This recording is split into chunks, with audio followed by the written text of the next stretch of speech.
Hello, my name is Lucas, this is Bit of Lit, and we're here to talk about the third part of Sanctuary by William Faulkner for Faulkner in August 2021.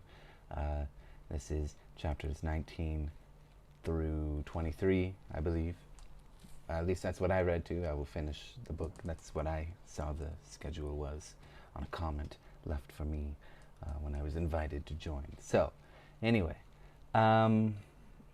these chapters mostly follow Benbow, thankfully, even though we know, sort of under the surface what's really going on to our other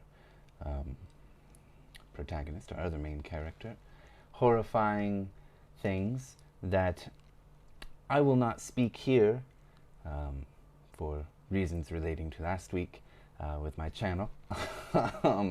But if you've been following along, you know exactly what's been happening to her. And you know that Popeye, this evil, wicked, wicked man, is impotent. And so he's been letting Red have his way with this poor young girl who made a tragic mistake and has now been corrupted by this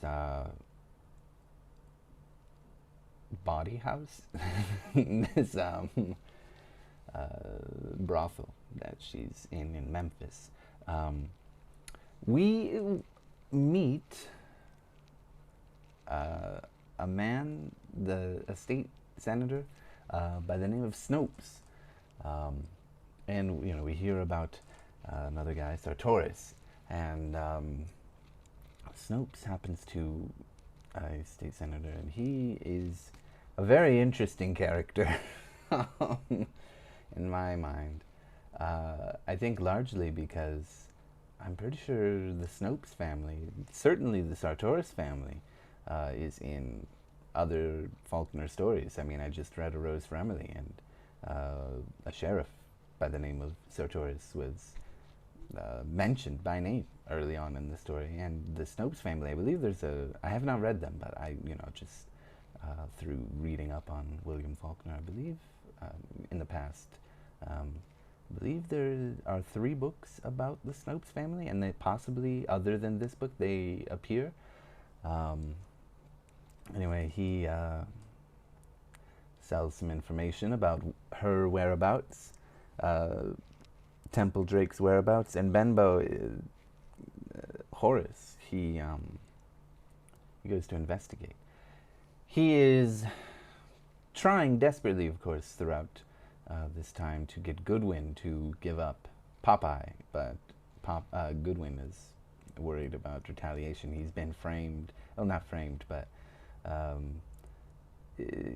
he's the #1 suspect in the murder of Tommy, who Popeye brutally murdered in front of Temple before using her. And Goodwin is afraid of retaliation, and we meet Reba again, and just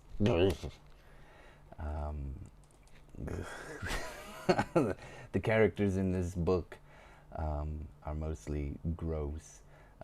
Even Snopes, to an extent, selling this information, and instead of just trying to help the poor girl. Anyway, maybe Horace isn't so disgusting. It does seem like he's going to be the hero, because he's quite disgusted by everything that he's seen. I feel like chapter 23 was particularly interesting, except, the recounting of everything that's sort of happened to Temple, and talking about how scared she was, and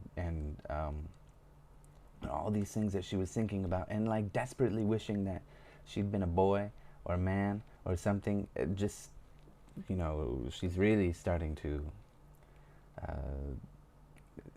man, I mean, all the things that go on in Temple's mind because of what's happening to her.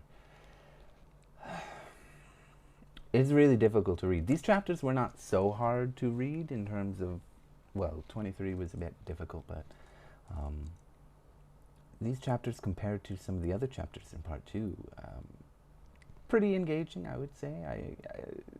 Without being uh, too sensational, I feel like this part was okay. Still, I'm not really into the book. I I think I've gotten to the point where no matter what happens with Benbow or with Ruby or Goodwin or Temple Drake or anybody, I just don't think that I will change my mind about it being most definitely a lesser book of Faulkner's. I mean, I've only finished 2, and I had mixed feelings, but mostly in terms of how much I enjoyed the characters and maybe some of the themes. Sure, I really enjoyed them. The only thing I want is, Pape to see his day in court, and Gowan Stevens to, he abandoned this poor girl that I hope he sees his day in court too. Okay, and maybe he hasn't technically done anything illegal.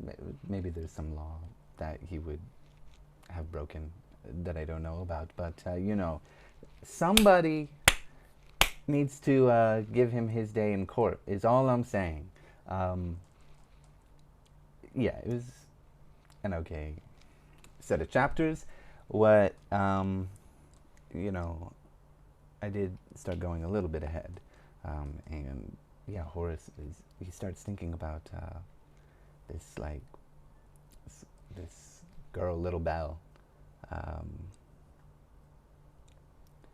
and just he's horrified for Temple because he keeps sort of conjuring these awful images in his mind of everything going on and sort of projecting that reality onto someone he actually knows better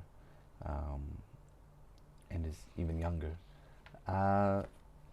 Yeah, so I am suspecting that he will be the hero, and he will. I mean, he's a lawyer, and Temple's father is a judge, and we've got Snopes. I don't know what part he's gonna play still. I do kind of hope he's still in the book. I want to see more.